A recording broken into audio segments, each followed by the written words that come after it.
Just normal, regular. My No, that's not regular. That's not regular. Created. Can you say my life creative? My life creative. Yeah, I think a photographer is heavily skewed by where they live.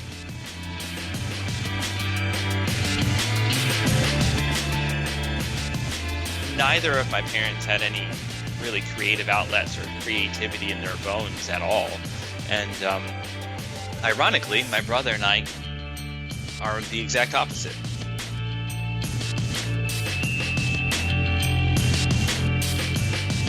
You can stop asking that question. And you have a family. I mean, it's not. I mean, you support your family on Yes. this. This isn't like a little sidekick hobby. Nope.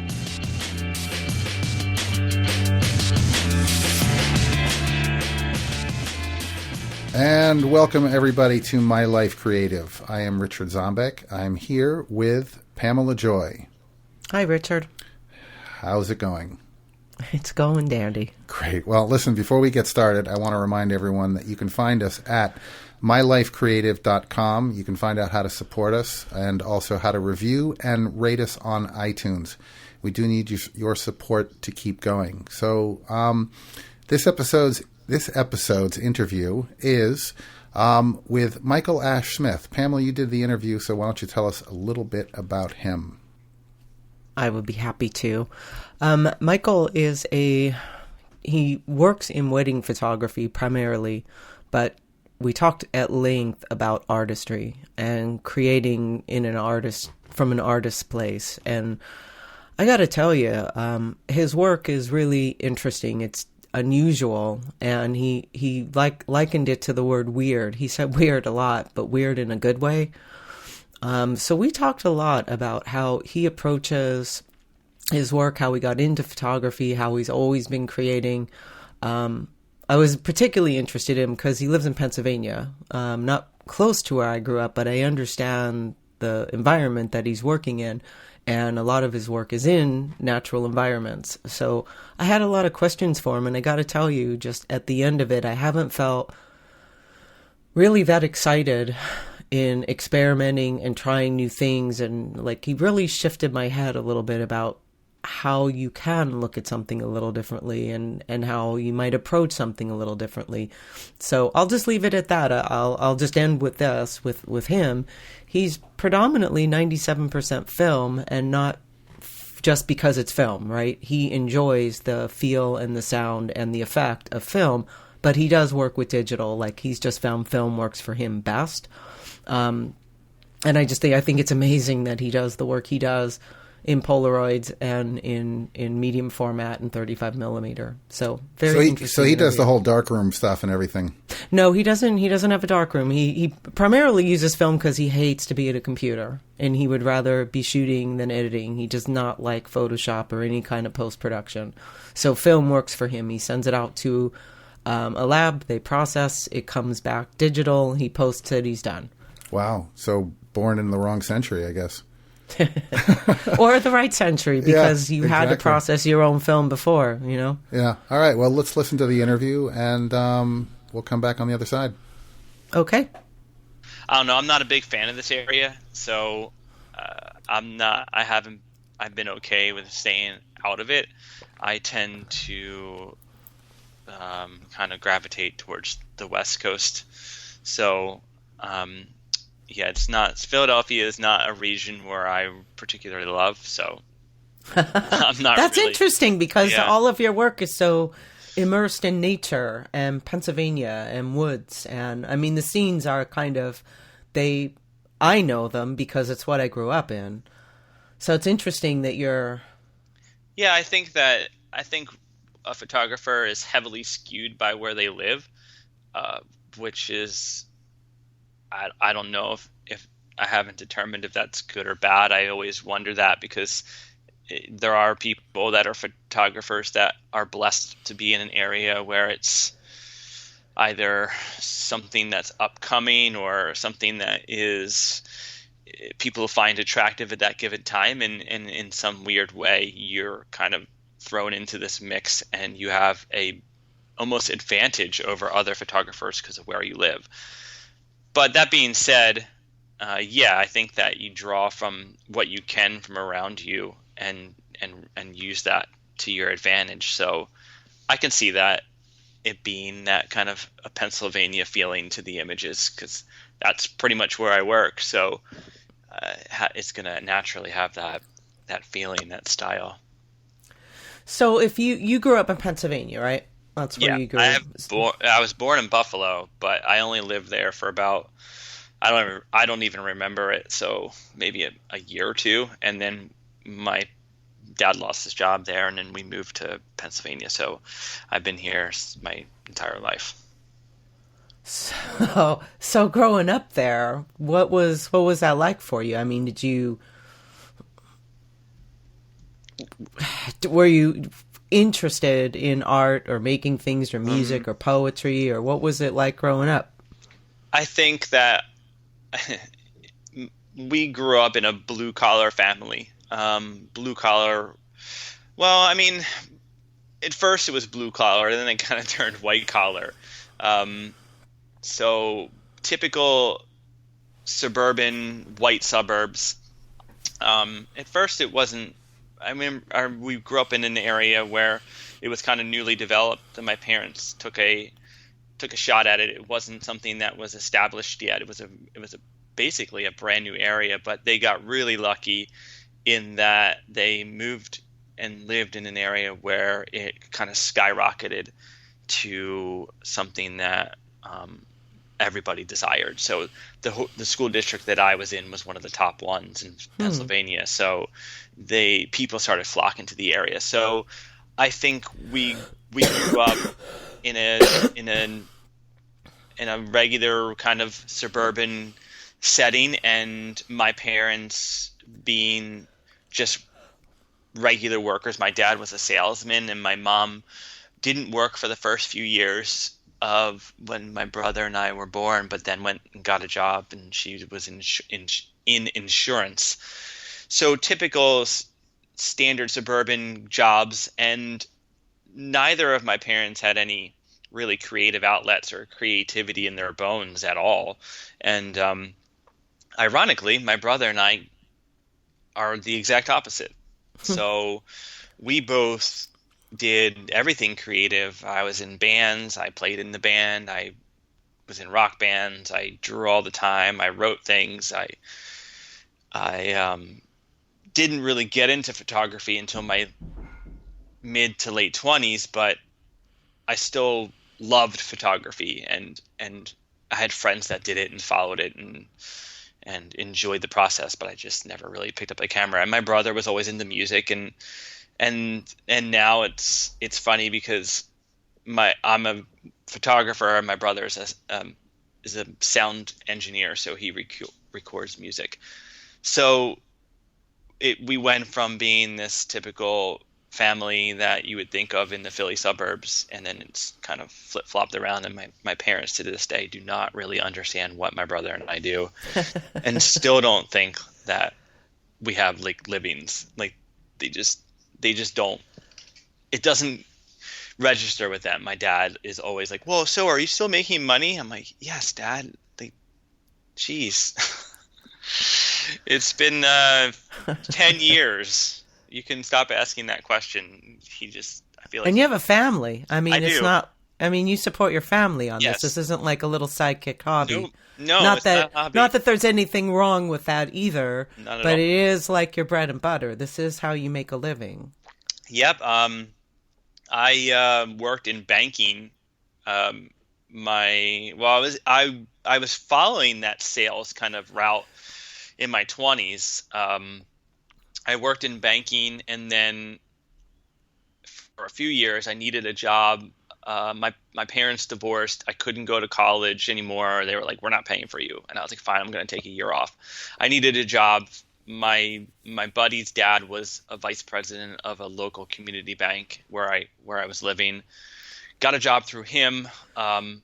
Ended up working my way up pretty fast into management there, and within 2 or 3 years, I was doing well in the bank, and I ended up not going back to college because I was already ahead of all my colleagues or my peers. So I stayed with them, and then flip-flopped to a different job in sales with another buddy of mine who started a company, stayed with them for a few years, and actually went back to banking. And it wasn't until I was about 29 where I left that banking job. And when I left that banking job, my wife, we had just had our daughter. She was about 9 months old, and we have a stepson, or I have a stepson, our son Tyler.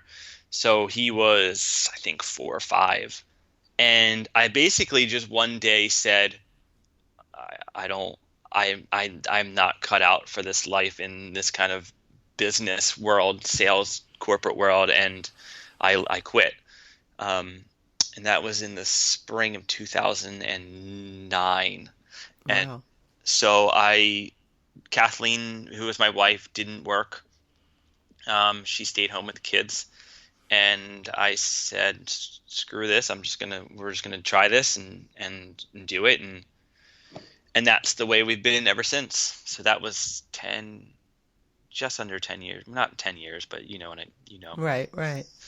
I think that, yeah, so this is my 8th year or whatever, or beginning of the 9th year or something like that. That's incredible. So you just know, how do you, well, a couple things that I thought about when you were talking is all of that, like being in the bank, the regimen of the day-to-day, your scheduling, and also I would imagine you're probably pretty good with finances.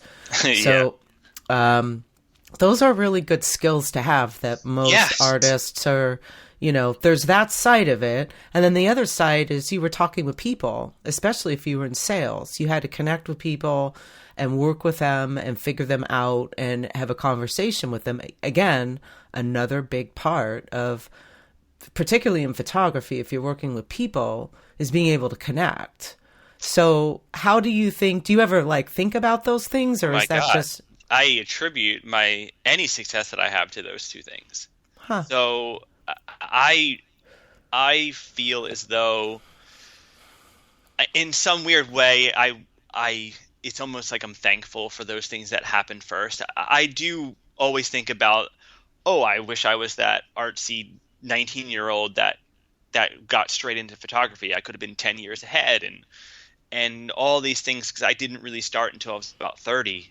And I dabbled in photography in my mid-20s, but I never really paid much attention to it. But yeah, those two things, dealing with people on a daily basis and also understanding finances. I dealt with small business loans. I dealt with all that kind of stuff. Definitely gave me a leg up on my competition for sure. I knew what to do, where to go, how to start my business. I knew how to talk to people, and right away I could talk to people even before I was even shooting weddings full time. I could talk to people and convince them to hire me. So there's a lot of sales in photography, especially wedding photography, that you don't think about when you're first starting out. And I do think that a lot of people have that artistic ability and that talent, and they just don't have that business sense or that other side to get it going, and they don't know how to proceed. So while I would love to say that I grew up with a camera in my hand and it's been attached to me and all that stuff, it didn't happen like that. I had 10 years of finance and sales and business experience for me to make that switch. And it was still scary as hell. Don't get me wrong. I have 2 kids, 2 cars, and a mortgage, and no savings. And I said, okay, I'm going to quit. And here we go. And that was a big, big risk.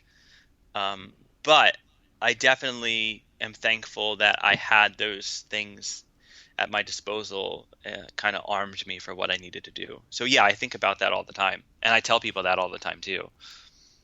Well, and to not make it like this, I kind of want to be real for a second. It's not like at that point you had never photographed and didn't know what was going on. I would imagine you had, because I was really not surprised, but really kind of impressed that you're pretty much 100% film. Pretty much, yeah. The only thing that I use digital for are nighttime receptions for weddings. I don't see the point in using film for dancing photos and just kind of indoor super low light situations. It's just not worth it. I can get the digital Smart. to look fairly close There's to your film. financing background again. Right, yeah. I mean, in business, I don't. it's not smart. I'm definitely not that photographer who's like, I'm all film and I have to be all film. And I'm definitely not that film is the way of the old, digital is it. I enjoy anything that's going to provide me with the ability to do my job. So I utilize both. But yes, I would say in the grand scheme of things, I'm a good 85 to 90% film. But I didn't start with film. I started with digital. I started right when the Nikon D70 came out. My daughter was about 9 months old, and roughly about the time we moved in here, and that's when the digital camera started getting better. It was 6 megapixels, I believe. And it was kind of that jump over to the world was saying, okay, now digital cameras are equivalent to the quality of 35 millimeter film. Because before that, they weren't. It was 2 megapixels or 1 or 3, and people still argued that 35 millimeter film is greater. So I think the timing of it was wonderful. I think that's another thing that I think about a lot was that, I could have started when I was 19 or 20, but I would have learned entirely differently. And I learned with digital, which allowed me to experiment heavily. And so I purchased, I remember the price, it was $1,399. I bought it from Best Buy, pick up in store when that was just announced. That whole concept was brand new. And I bought it and went to pick it up, and I didn't use it for like the first 6 months until my daughter was a little bit older, maybe closer to 1, and started using it more heavily. And the digital is a huge blessing because it allowed you to experiment. And the first camera I ever shot was a Nikon N60, which is film. And I used it for about a month because I didn't know what I was doing. And the film development was so insanely expensive, even back then. So this digital camera allowed me to go outside and go around in those Pennsylvania woods and just take pictures and come back home and just mess with them. And that kind of gave me an incentive to try different things and experiment, which then led me into photographing people, which ultimately led me but starting to use film, because every time that I saw an image that I gravitated towards or I really enjoyed it, most of the time it was a film image. So that's when I started picking up film, about 2 years after I started. And so when you made your decision to go for it, you already felt technically competent. So I hate editing. Doesn't everybody? And I like to be behind the camera. I have no desire to be behind a computer and spend days and days editing. And even to this day, my editing process, there are weddings that I shoot entirely digital. If it's a super cold, rainy December day and it's a 3-hour wedding in something in Philadelphia where it's dismal out and dark, I'm not going to use film, and I'll do it entirely digital. And I am okay with that. It doesn't give me the exact look I want, but I'm okay with that. But I'll edit a wedding in just a couple hours. And that's because I cannot stand editing. So to me, it was a natural way of doing things where film allowed me to take pictures and use the cameras that I wanted to shoot, and then I was basically done. So it kind of was an incentive for me and to try at least dabble into it and see how I liked it and see the cost associated with it and stuff like that. So it didn't take me very long. I started taking pictures with my camera in 2007, the digital camera, and by 2009 I was using film more and more. But it wasn't until about 2012ish where I pretty much made the massive switch and got rid of all the digital gear that I had. So at this point I only have one digital camera. And the rest is all film. The rest is all film, yeah. And you do a range of film. You've got Polaroids, medium format, 35. Yeah, I do all sorts of. Again, this kind of goes back to that concept where I'm going to use whatever I like, and I don't have this. I'm not a gearhead, so to speak, where I'm not going to use this because technically it works well, the better than this camera. I'm going to shoot what feels good in my hands and what I feel comfortable shooting, and it tends to be a range of things. It's Polaroids, medium format. I shoot both 3 medium format. I shoot the Rollei is probably my favorite camera, the Holga, and also the Mamiya 7. And then 35 millimeter. The only camera 35 millimeter I shoot are Leicas, and then my dream. I've always dreamed of having a Leica. Yeah, they're amazing cameras. It's just, it gives me the feeling and aesthetic that I enjoy. And they have their pros and cons, and I love Leicas during weddings. I love to shoot them. They're small, they're lightweight, and they're non in your face, and so they greatly benefit me at weddings. I don't shoot them ever really for portrait work. That usually I stick to instant film or medium format. I mean, it's in there for sure, but it's not.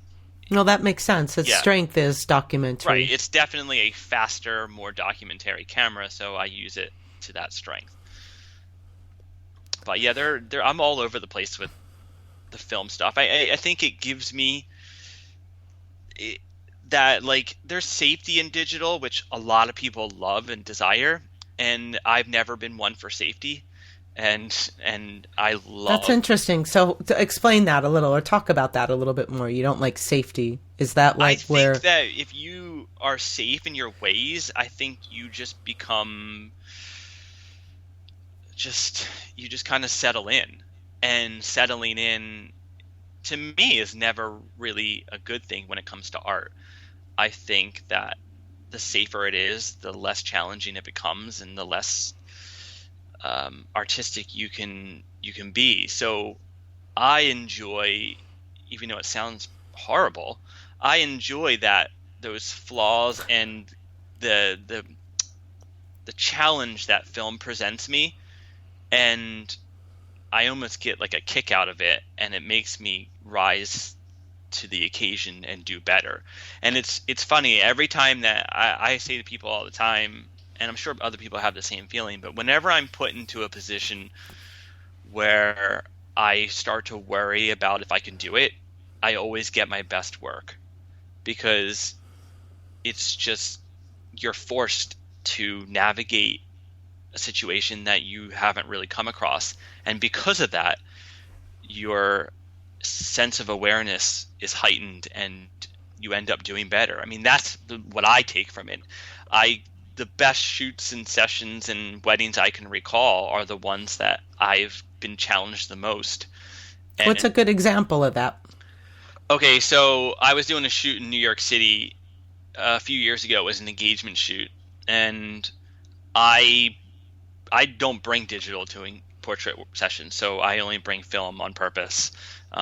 And at this particular time, we had plans to shoot roughly around 4:30 or 5, and sunset was something like 5:30 or 6. You still get twilight, so I always allow for enough time to finish a full session. So I had my film in, loaded, ready to go, and my clients were about 90 minutes late to their session, and they kept saying, we'll be right there, we'll be right there, and obviously they weren't right there. And it was getting dark. It was nearly dark by the time I even started. The sun was set and it was twilight. And at that point, I didn't bring around any 3200 film. And I also wasn't sure how somebody would be comfortable with all black and white 3200 film. Everybody likes color, even if they say they don't, they still like a little bit of color. So it basically shot this entire thing with this color film in extremely low lit situations, and most of the film was color film. Doesn't do that great pushing, and I had Kodak Gold in there, so it wasn't even a film that was phenomenally pushed like a portrait.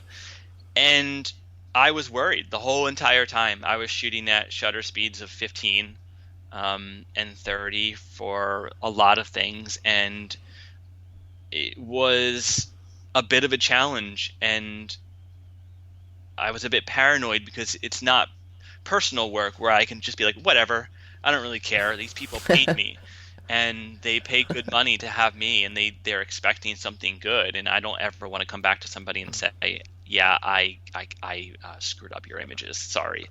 So I was a little bit worried, but at the same time I was trying new things and finding situations where I'd never looked for, and with some lighting and really pushing the boundaries. And it ended up being one of the best engagement sessions I shot that year, if not over a 2 or 3 year period. Wow. And just because, in all honesty, at some points I didn't even know if I was going to get a good image. And I had to push a lot of the color film farther than I normally pushed. And it just ended up being really, you can tell I remember it to this day. I probably photographed 250, 300 engagement sessions. So it's one that stands out. So I like to be in that situation, and I think a lot of photographers get too comfortable with what they're doing, and it becomes a regimen, and it becomes a mundane situation, and they're really good at walking in, technically being accurate and doing a good job, and walking out. And they provide good images, but they don't go to the next level. And until you challenge yourself, I don't think that you can get to the next level. So that's what I like to do. So it's funny because I walked into a studio space a few weeks ago, and I was looking for a space, a little room for a project that I have in mind. And they're like, oh, this room is over here, it gets this light, this room gets this light, and this room. And I was like, well, I'm actually looking for something with maybe one window that doesn't really have much light. And they stared at me, and they said, well, you're the first photographer that has ever asked that question, because we always hear that you want more light. I'm like, yeah, I just want to be challenged, so I have an idea. So I think that I'm always looking for something outside of the box, and I am that person. I fully admit that when everybody goes this way, I will go this way for sure. Well, as you were talking, I was scrolling through your Instagram feed to see if I could find that one, and I'm always struck over and over of how, in some ways, so many of them feel like a dream, like a moment of a dream. There's your ability to hone in on a little tiny detail that I don't know that I would even see. There's one where it's really a dark image, and I'm trying to find it here. I just saw it. It's a really dark image, and you just have a very vague outline of a veil of the person walking away. Oh, okay. Yeah, there it is. You just see the trace, the highlight of. So I guess I was interested in a lot of these. I'm sure you're at a point now where you know what you see it, you go with it. But when you were first starting out, did you find ways to practice these things, or how did you, particularly again, because you're on film and somebody's paying you, so do you have a couple roles maybe you keep for yourself as experimental? Like I do that. I haven't photographed a lot of weddings, but the ones, any session that I've done, there are always some for me. And sometimes they like them and sometimes they don't. But I'm wondering how you handle that, or if there are lots and lots of mistakes that lead to that one that's really good. I think that in the beginning it was the latter part of what you said. It was a lot of mistakes that led to really good. And then what started happening is that I would put those images in and I would get good feedback. And then I learned and was able to create those images more consistently. Mm-hmm. And a lot of photographers, you'll hear it all the time, put out what you want to shoot. So I think for me, at some point a few years ago, I just really disengaged with that whole kind of philosophy of you put out what people want to see, and that kind of thing where it's like, I'm in business, I need to show people, and people don't like black and white, so I'm going to show color, or people like these bright color pictures but not these dark ones, so I'm going to show that. I think that I tuned that out a long time ago and said, you know what, I like these little double exposures with little highlights in them, and started posting those. And then it's not a super popular aspect, so it doesn't garner a lot of attention, but the attention that it gets are pretty hardcore. So if you see it and you want it right away, either you don't or you do. And because in the beginning I would experiment constantly with those double exposures and the film, and underexposing and overexposing, and I was able to get to a point where I got good at it and can do it consistently now. Whereas now I'm very few, there won't be very many images where I'm like, well, that didn't work. Okay, well, that didn't work. I mean, it happens here and there. For instance, I did a wedding last August with a friend where I took a roll of black and white and put it in a Canon AE1 35mm camera, and I walked around prior to the wedding, about 15 minutes prior to the wedding, and walked around this house and just photographed all sorts of weird things.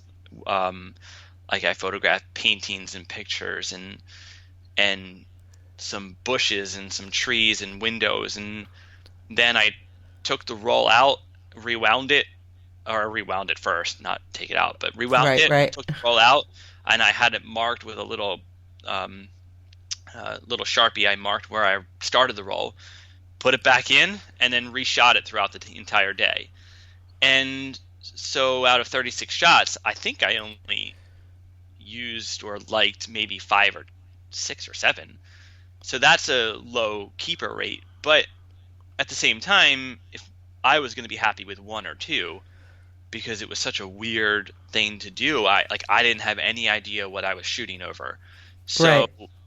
It was just constant experimentation. So if I do something like that, which I do often, that's not all the time, I'm a little bit more cautious when I'm shooting a wedding or client work, because I don't want to miss anything. Like, I'd never do that and then for their first kiss or when they're up for their ceremony and start just being like, okay, I'm going to wing this. I would never do that. Like, so it right. has to be in certain instances where I know I've already got the shot or something like that. But the ultimate goal, I think, is to keep getting weirder and odder, because I want people to hire me because of that. And I've definitely niched myself out in that little weird, awkward world where a lot of people, I don't get hired for safety for weddings, and most of the weddings that I get hired for, they're kind of understanding that they're going to get these weird images, and I wouldn't call them weird. I mean, they're still weddings, so you can only niche yourself out so much in the world of weddings. I mean, you won't be shooting very many weddings, and you won't get hired very much if you go crazy. So there is this aspect of a balance between I have to provide for my family, but I also I want to do what I love. So what I always tell clients is that, yeah, I'm going to give you those solid images. I'm going to take pictures of you and your family. That's going to happen, and you're going to get normal looking pictures. But at the same time, I'm going to really experiment on some instances and really try to get you something cool and unique that nobody else has. And even if it ends up being 5-10 shots at a wedding, I always throw those in to their slideshows or their things, and more often than not, they love them because that's what they see on my Instagram and my blog, and they're like, "Oh, we like that weird shot," you know? So I think, you know what's interesting is you keep calling them weird. I see them as very artistic. They're very crafted, they're very expressive, and they're flawed in a beautiful way. They're not weird. They're really poetry. They're, to me, what photography as an art form is all about. It's not, even though I come from and really do like the straight documentary, Time Life magazine from the 60s, that sort of feel. I follow a lot of current street photographers who push that, who either with motion or with an angle, or you get the vibe. I like pictures that make me feel something, and all of your pictures definitively make me feel something. They're not forced into this perfect, and that's my bias. I don't come from the commercial, highly editorial, highly staged. I appreciate them, and I love the people who take an artist's mind and work in that format. Some of the very interesting things come out of Vogue magazine, but when I see it translated into weddings, so many of them, they all look alike. And it's like, how can we outdo this? And it just gets more and more and more. Each time it gets perfect, a little bit of life gets sucked out of it. So yours are very filled with life. That's what I see a lot of. Well, so I don't think they're weird at all. I think they're very beautiful. Yeah, I think I use weird around the house with my daughter too as a positive notion. I definitely don't use weird as a negative notion. I think that's just the way society has kind of labeled it as weird. I think I use it because it's a word that most people can associate with. But I look at it, I mean, it's just like Portland's slogan, keep Portland weird.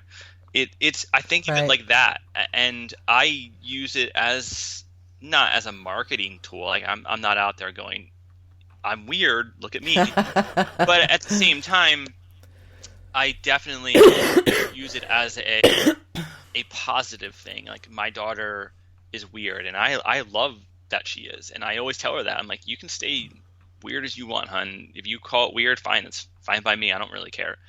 But I think that the photography has a weird, it's just a word that I can use to describe what it's like. But you're right. I definitely gravitate toward that unusual feeling, that small moment, and I cater to that small moment, and I'm constantly posting about it, saying that these are the moments that I look for. These are what make up your wedding day, that kind of thing. I mean, yes, there are standard portraits in there as well, because once in a while I love a standard portrait too. But it's those little things that make up a wedding day, so I'm constantly searching for them. I'm on the ground, I'm looking into the sky, I'm standing sideways, I'm always looking through mirrors, shadows, all those weird things. See, again, I use the word weird because I think that it resonates better with me than the standard typical image. And I know that it's not sexy enough to sell. I know that right off the bat, I know what works very well in marketing and branding as a photographer, and I can start posting those images constantly and probably get a larger audience. But I choose to stay true to myself and my beliefs and post the things that I like, and it ends up being, it changes. Like, if you go through the Instagram feed, it's not a lot of the same. It has the same feel. You can tell it's me, but I think each image I'll go through the gamut. I'll post something color, I'll post something double exposure, I'll post something black and white, I'll post something Holga, I'll post something digital, I'll post something, whatever I get a good vibe from, which I think is what is resonating with you. It's some kind of a vibe. Those are the ones I post, and I never really cared if people like them or not. I just post what I really like and hope that somebody else enjoys it as much as I do. No, it's very cool. So in terms of I wanted to ask you about your landscape, because there's a lot of landscape and so many of them. Mm-hmm. Do you find these locations, particularly for your engagement sessions, do you have areas in mind before you go? Or do you, because you deal, if you have a couple in New York and you're in Pennsylvania, so you're covering a wide range of areas, is that something that you that's a must, or I won't want to say a must, but is that kind of your first instinct, is to take people and immerse them in nature, or do you let their personalities and wishes dictate where you go with them? Yeah, I let them dictate 9 times out of 10. And there are situations and areas where I will balk at and say no to, or disagree with, just because I just don't think it'll work. But generally, I guess what I'd like to believe is that if they're coming to me and if they actually hire me, they've already have an idea, because of the thousands of pictures I have online. They've already attracted to the idea that I show. So most of the time, they're going to want to do something close to, home, so to speak, where they enjoy. It just happens to align with me because that's what I'm showing. So there's a lot of nature for sure. There's a lot of woods and stuff like that, and I think that people see that and they're like, oh, that's what we want. So they talk to me and then they hire me. So then we end up doing that. But what I say to them in email or a phone call when we're talking about it is that I want you to be comfortable. So I don't want you to do anything that you're not comfortable doing. So don't get dressed up and shoot at a restaurant if you don't like getting dressed up and going out to eat. That's silly. So what I always suggest is the more comfortable you are, the more those pictures will look comfortable. And if that means that you like to wear sweatpants and hang out on your couch on Sunday morning, then let's shoot there. If that means that you like to go hiking with your dog in the woods, then let's do that. So I think I'm willing to do whatever people are comfortable with. I just think that because I post so much of that, people are attracted to the work, tend to like that stuff already, so you just see more of it. Mm-hmm. But yeah, I'm a big fan of directing and not dictating, and those are two different things. And I will direct and say, I suggest this, and I think this is a good move, and all right, let's try this, and that kind of thing. But I will not dictate, and I never will force somebody to do something they don't want to do. And that is because it's gonna show up in the image. In my opinion, it's gonna show up in the image, and it's going to feel contrived. And very, very rarely are any of the pictures I post on Instagram or my blog something that I said, okay, I need you to do this. Even if it looks kind of contrived, it might have just been an awkward moment between them that I didn't say anything. And I'll direct though. Like I will say, I really like this area. Let's try to utilize this. But then at the same time, I kind of back off and allow natural things to happen. So there is a balance between the two. But I think that's what comes across in the images, is that you look at them and you're like, okay, like that, I can see that. That's kind of real, and that makes me feel something. But it doesn't look too contrived. But it's a cool scenario, and he definitely put them there, but it doesn't look like he forced them there, that kind of thing. I mean, with portrait work and weddings, you're always going to have to direct in some way. It's just not feasible to find clients constantly all the time that know exactly what to do. So Right, most of right. the time, you're in some way, whether it's a heavy hand or a light hand, you're directing. Um, but the I key like is, that word a lot. That's good. It's like choreographing it. yeah, you're yes, the good choreographers have the ability to make it kind of blend and seamlessly and make it not look awkward and make it look like they just kind of thought of this on their own. And it's the same way of doing it is as a wedding photographer and portrait photographer. I mean, at least for business work, that's what I'm doing. These people aren't talented in modeling and making these pictures look amazing. Like, that's my job. Now the personal work, I tend to go a little bit more less heavy-handed, but I think for the portrait and wedding work, you have to have sort of direction, and I think it elevates the good photographers, the great photographers, from the average and good photographers. I mean, there are plenty of photographers that are really good at taking a picture. There aren't a lot of photographers that are really good at interacting and engaging and directing. That's Oh, what that's very takes true. Yeah. weddings and portrait world to the next level, for sure. You can see that with even when you talk to them, you're out and you can tell the photographers that have a way with people and the ones that don't. So where do you go for inspiration for things like that? What fills you up for things like that? Where I think for inspiration, it depends on what we're talking about here. My portrait personal work, I'm definitely inspired mostly by probably poetry and music, and also in not a way nature, but it's not heavily influenced.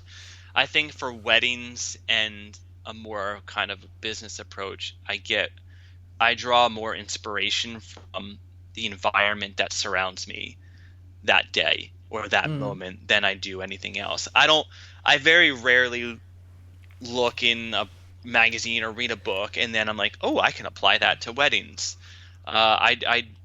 I think weddings are its own beast, and the biggest inspiration for me with a wedding is that every wedding is unique, and it's almost like a clean slate every single time, or a blank canvas.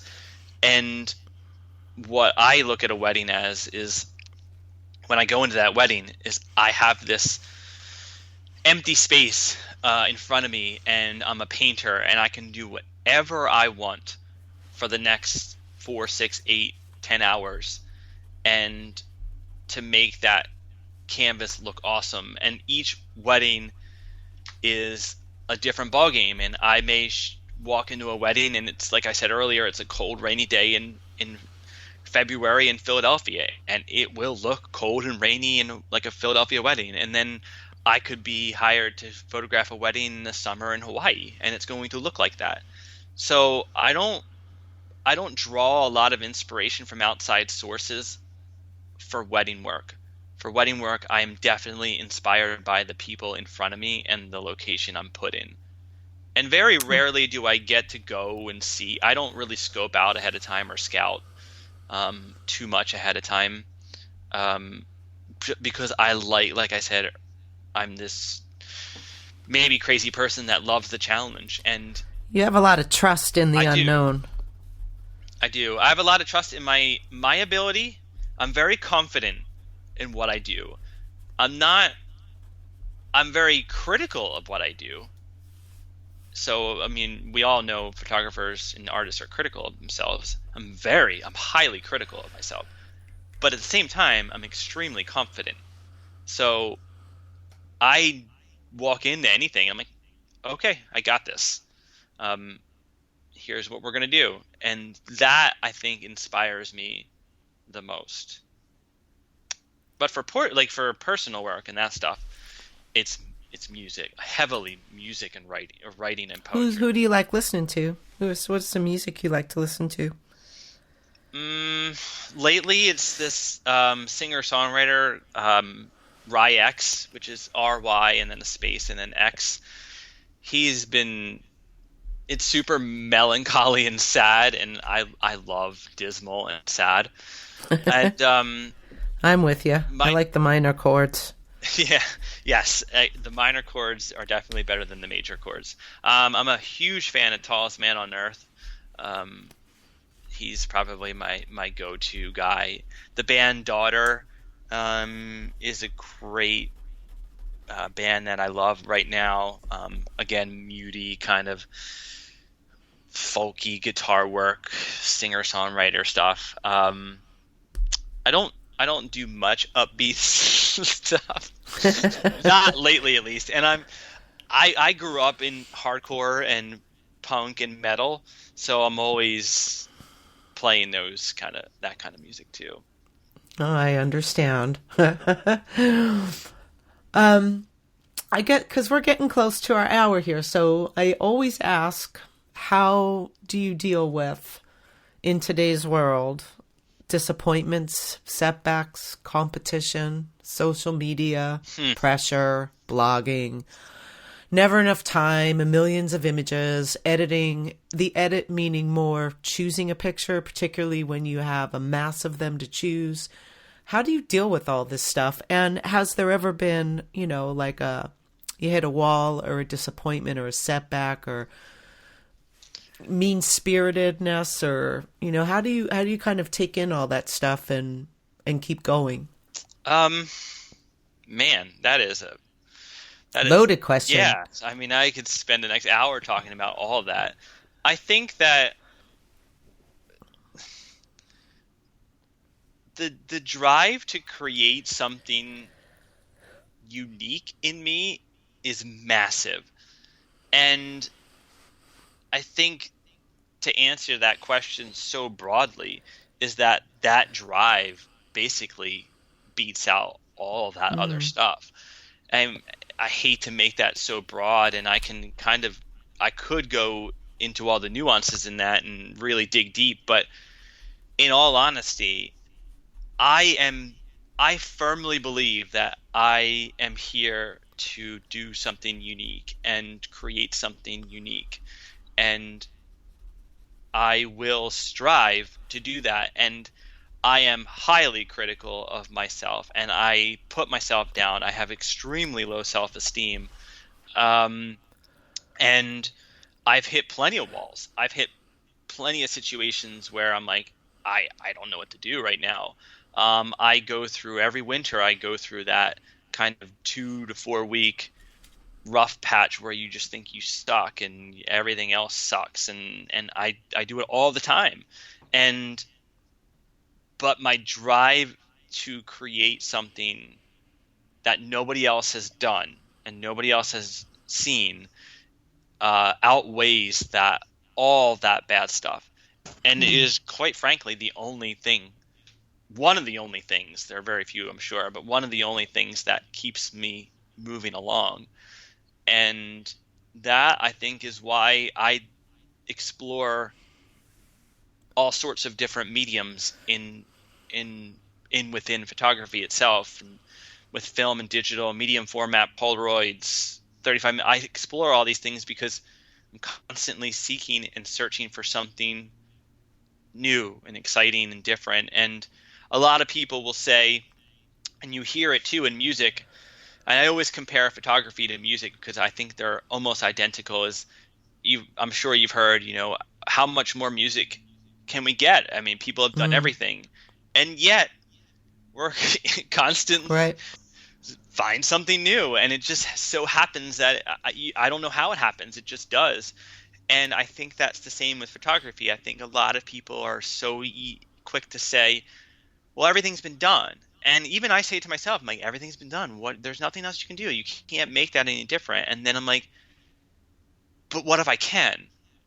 And I think that's where I started going with this whole Veiled series and Persona series, personal work, is that I'm trying to do something that I don't see very often. And I'm not saying that nobody else has done it. I'm sure somebody else has done something similar, and I see it. But my goal ultimately is to do something that nobody else has done. And I use that mentality for my business side of work, the weddings and portraits, and also my personal side. And that is legitimately the one major thing that makes me overcome any obstacle out there. I think that's a beautiful way to end, because I love the whole comparison to music. I've never thought about it quite that literally. Yeah, I mean, but it's the same. That's a great analogy of how much music is there, and yet it's constantly being reinvented and referenced and pushed forward and backward. But there's always new sounds, new voices.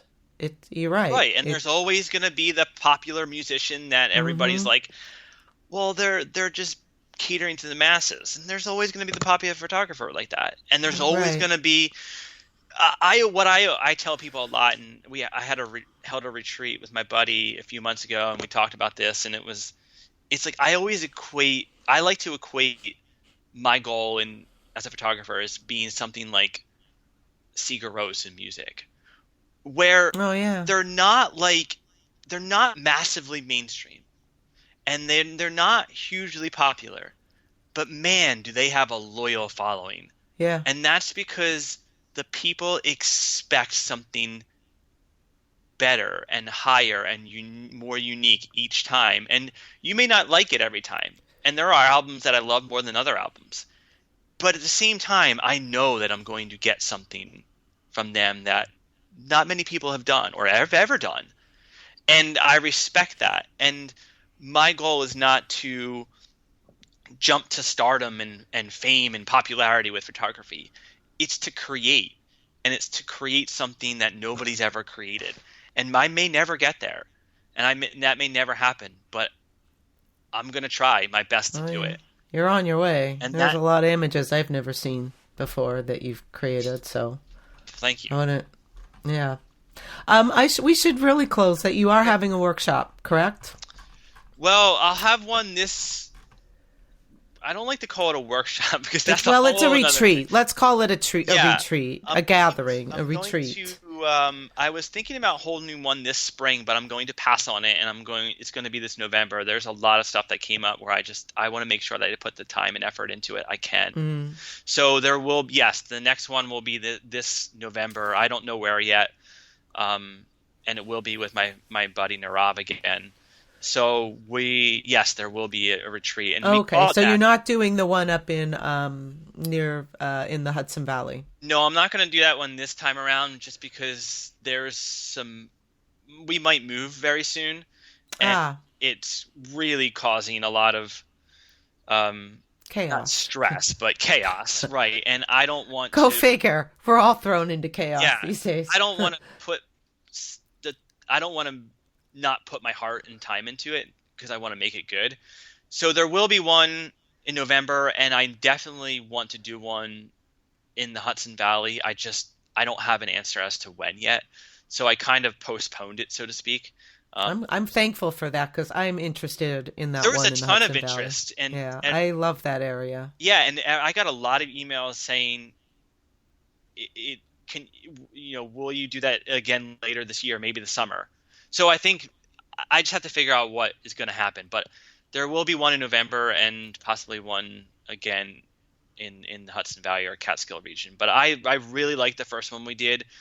It wasn't workshop oriented. We basically stripped away everything that had to do with workshop material. There's no processing. There's no model shooting. There's none of that. It's just us talking about what we just did for an hour and for a day or two.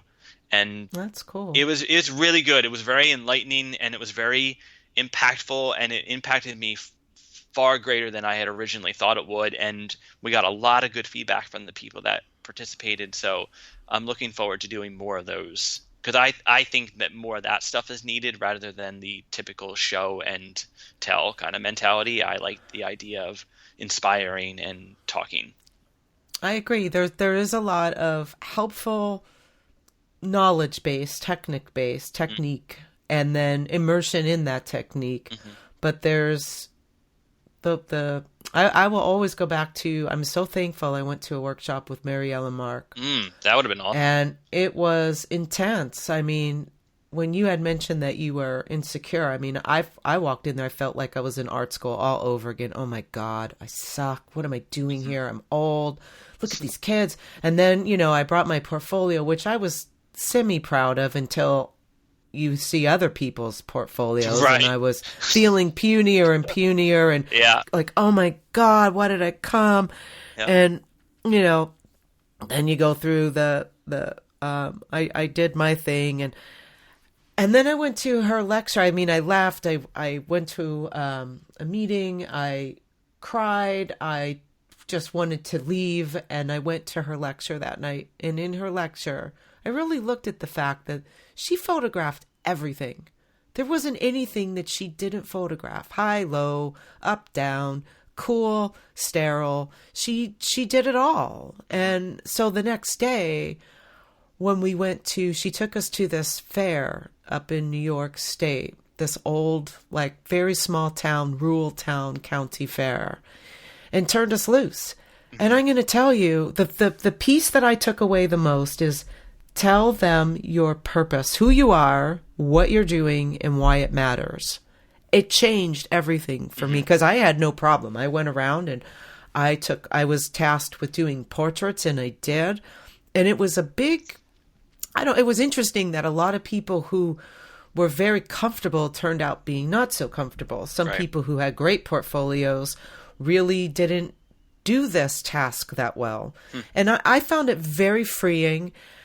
And there was one picture, I actually posted it today on Facebook, that this girl that right when we got to the county fair and we were parking, I caught these two little girls walking in that had cowboy hats and cowboy boots on. And I knew I like a certain kind of kid, and the one was that certain kind of kid. You felt it. And she was one of the very first pictures I saw. She came off a ride right in front of a backdrop that had America on it. And I asked her grandparents, I told them who I was, what I was doing, and why. I took one of the two of them and one of just her. Is it perfect? No. Would I have pulled back? Would I have done a lot of things different now? Yes. But it was such an important picture for me in so many ways that still we did not talk about a lot of technique. We talked about work that informed the technique, if that makes sense. So sorry, I just went off on a whole little thing. No, I don't even know if we'll include that. It's fine.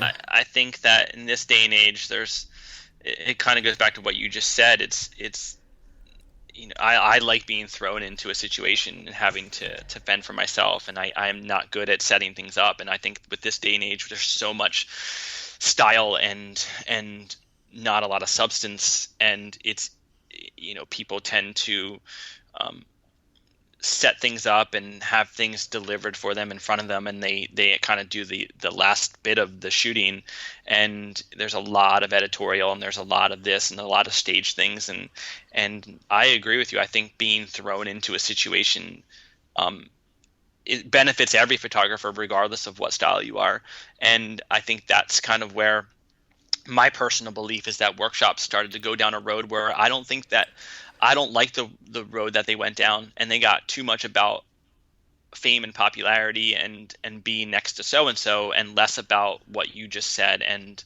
they can say all they want. You find your inner voice. There's a big difference between showing and teaching, and you can show all you want, and they're just going to go out. Most people will just kind of go out and copy, and not a lot of people are good at teaching. And teaching itself and talking and inspiring is a completely different ballgame. And that's what I think is needed more. And I think we're going to see a shift soon, to be honest with you. I think people are starting to get fed up with it. And I think we're going to start seeing a shift into more of that kind of, hey, let's go hang out as friends. We can all learn from each other, and let's be inspired, and let's get out of our comfort zone. I really do think that that's going to start. We're going to start seeing that, and I'm thankful for that too. Well, Michael, this was just spectacular. Thank you so much. You're welcome. This has been another episode of My Life Creative with Richard Zombeck and Pamela Joy. You can find us online at mylifecreative.com, where you'll find more information about us, our guests, and while you're there, please consider supporting the show to help us produce more content like this. Oh yeah, can you feel it? Just over the credits, just riffing now. Words and chords. Not the poetry and the real thing, but not bad for an ad-lib. Not good, but...